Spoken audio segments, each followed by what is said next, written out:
For more about the situation in Iran, we are joined tonight again by Irfan Abrahamian. He is an Iranian American who has written several books about Iran.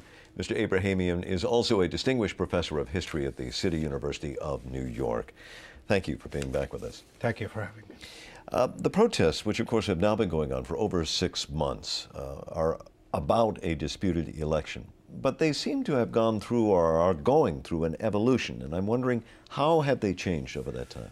A number of ways. One is that geographically they've spread from Tehran to the provincial capitals. So yesterday, many of the provincial capitals were actually up in arms.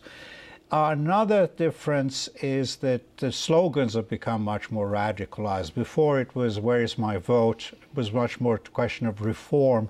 Now there's much more attack on the supreme leader, the whole republic, Islamic Republic.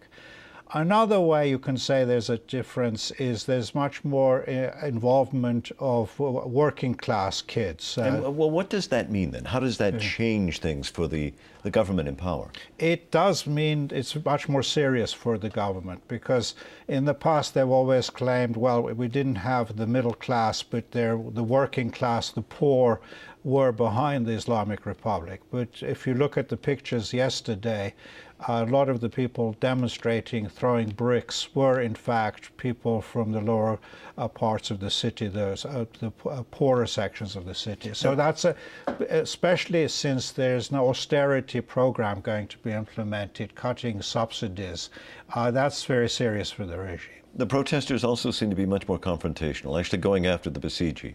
Yes, the police. I think there's been much more intensity of opposition, mainly because of a number of broken heads, bones over the months, so that people who demonstrate now are much angrier than they were before. So if they get an opportunity, they would just as well break some bones of Basiji heads. But that could be used against the protesters to justify a heavier crackdown, couldn't it? Yes, and I think part of the strategy of the regime is to say, well, we're using force because the opposition is using force. They're firebombing, they're throwing Molotov cocktails and so on, so we have to do the same. So in a way, use of violence by the opposition plays into the hands of the regime.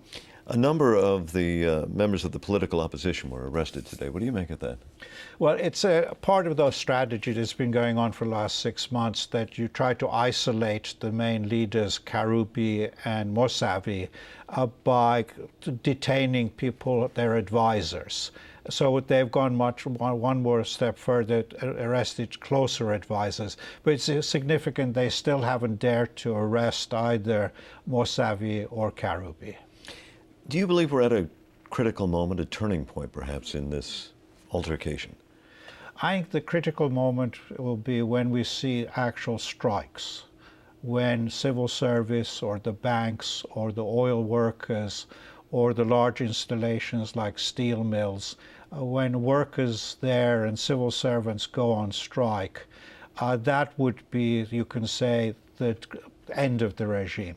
But so far, the protests have been really restricted to the streets. But if you look back in '79, the regime wasn't brought down just by demonstrations. It was brought down by general strikes. Irfan Abrahamian, thank you very much. Thank you.